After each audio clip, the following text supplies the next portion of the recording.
Welcome everybody to It Tastes Different Gaming Appetizers. What's on the news today? GQ, Gentlemen's Quarterly, criticized for controversial comment about video game patches. Okay, so GQ, because I read them so much, they had a little tiff going on right now. It started with the series Stranger Things, where they stated that they had to go back and edit season 1, episode 1, I believe it was, to make continuity right or some crap like that. And they were real douchebags about it, apparently. And they sent out a tweet. They said, given the reason for the tweak, they didn't want fans to feel sad or to be mad at them for negligence. Then they follow that up with editing a continuity error after the fact while allowing the laziness that now pervades the gaming industry. By the way, figurative TV patches would be fairly innocuous if not for implied slippery slope. So let me break that down for you. That's douchebagganese for talking out his ass. So the episode in question, from what I believe, never actually happened. They never edited it, from what I understood. Pat, correct me if I'm wrong there. And then basically they tried to just run with it into the game industry. Now, here's the problem I have with the article. The guy who made the tweets and all that, yes, he's probably a douchebag. But is he wrong?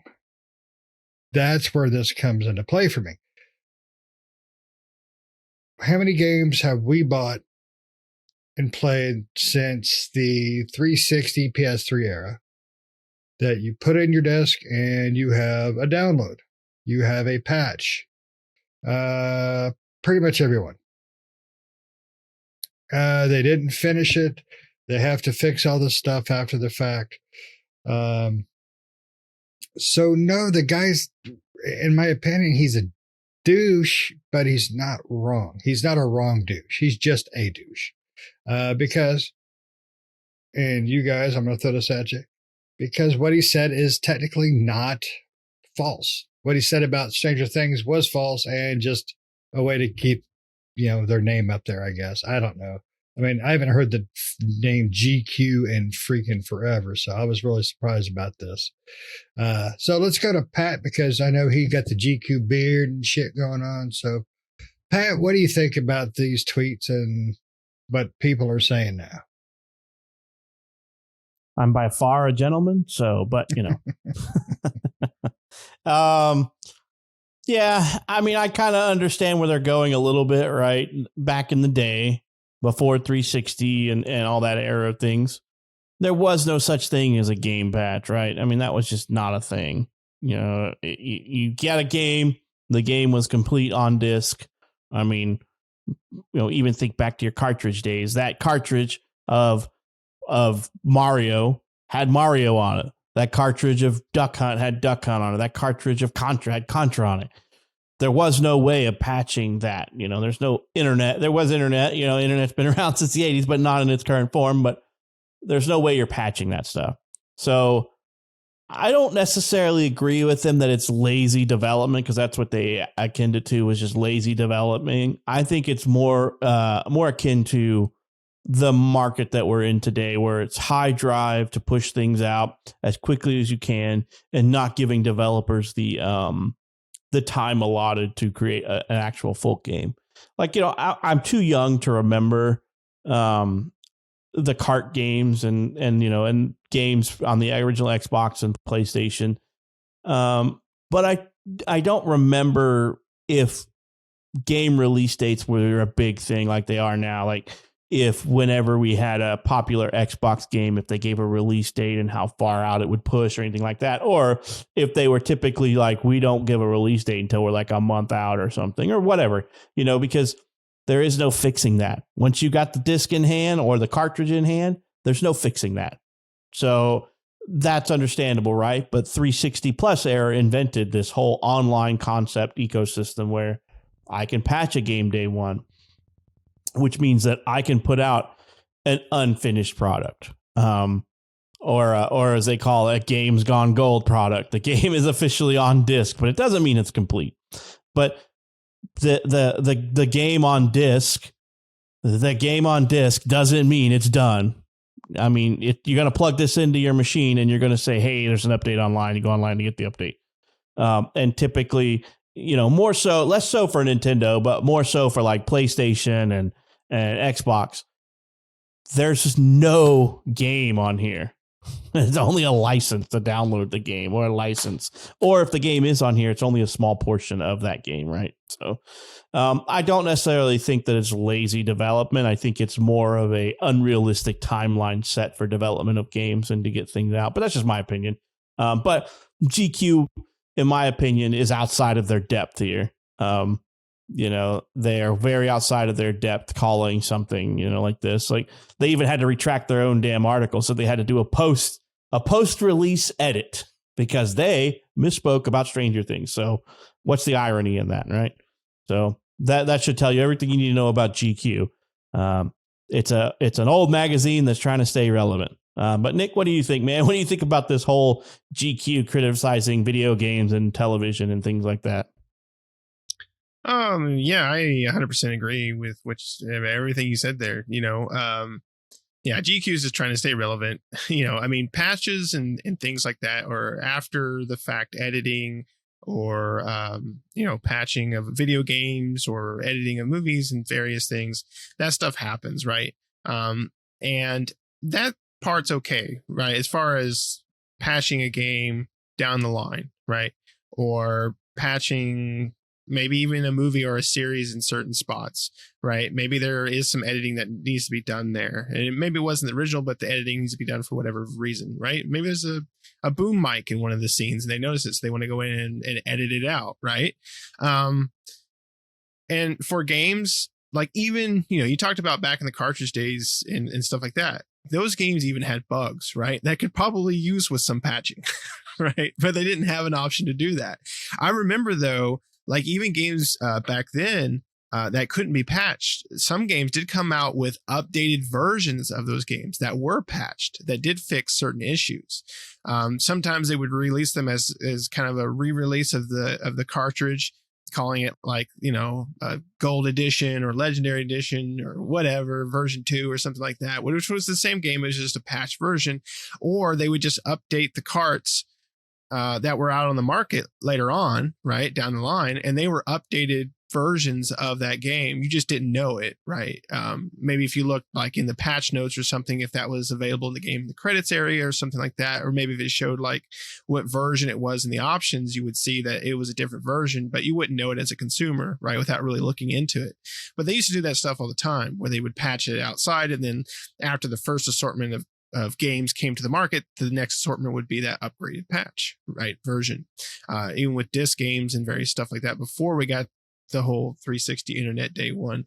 Now, I agree, though, that I don't think it's laziness either with the day one patching. I think it's more of just development, the strain on development, and what publishers and, the higher ups within those companies are trying to push developers to do. And so therefore the only option they have is to patch it day one. And again, I don't think it comes down to the developers, the people making it. I think this is a higher up decision. And the reason why you see it more prevalent now, I think, is because these companies have pretty much gotten away with it. So that's kind of now within the whole like circle of development within these game companies, is we can make a game to this spot here, and then we can patch the rest, right? That's now a part of the development cycle. Maybe it wasn't at first, but now it's become a part of it because it is so routine at this point that they can say, okay, cool, we'll just patch it day one, right? So patches aren't, and I'm sure those developers and stuff would rather not have to patch it day one, right? And bring these series of patches out. I mean, a day one patch is one thing, but whenever, you have a real serious problem when it's a day one patch, a day two patch, like when you really, those games that really have to patch their games over a series of like weeks and months, that tells you that this game was nowhere close. Like, it had a ton of issues that needed to be worked out. But because of, again, higher ups and publishers and stuff like that, they had to push it to market. and try to hopefully clean it up as quickly as possible in the back end, which is, pretty negative. So I don't think it's lazy development either. I think it's just kind of how it is now. Unfortunately, I wish it wasn't that way, but like I said, I think companies have gotten away with it. So therefore, people hate it, but they haven't gotten really any repercussions because of it. Excuse me. So now it's just a part of the development cycle, right? For most, like we're going to hit this target. So we're going to build it as best as we can, and we'll just patch it from there. And that's the trend, unfortunately, and that trend sucks. Shane, what do you think? Again, the tweeter at GQ is a douche. I agree for the most part with everything you guys are saying, but I still, and I hate to say it, but it still falls onto the developer themselves. I know they have bosses and things like that, but they've got to be the ones saying, look, this is our product. This is our name. You guys have got to understand that it's not ready. Now, granted, it is also a good thing that you can make fixes after the fact, because things will slip by. It happens.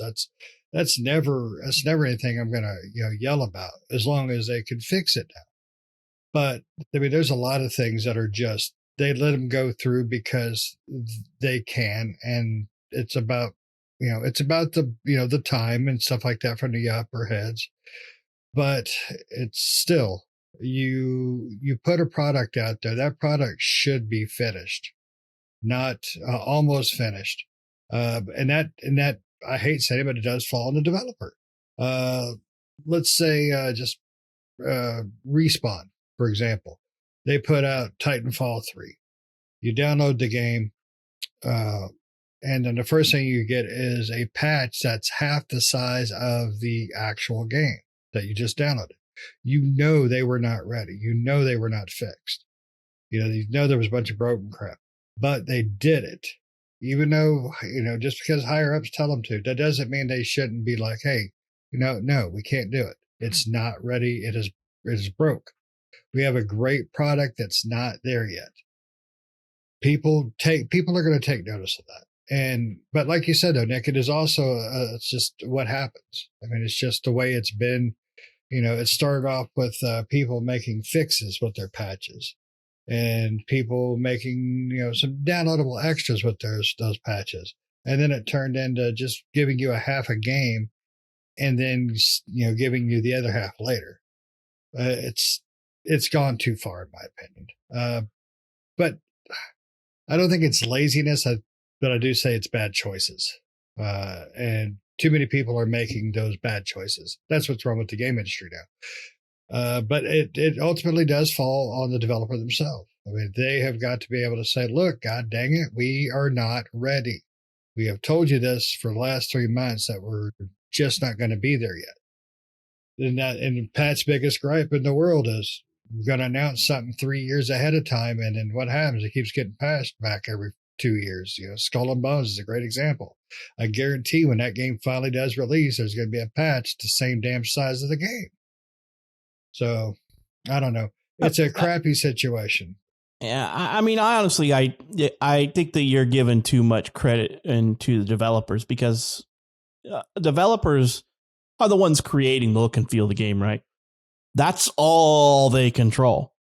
The publisher, who they've signed a contract with, has more say than the developer, in my opinion, because the developer can say, I'm not ready, but the publisher says, you signed a contract and we gave you $30 million to build this game. We're not giving you any more. It's coming out now, or we're pulling out and we want our money back. So I think that, you have to take in consideration that publishers are probably more to blame than developers, in my opinion.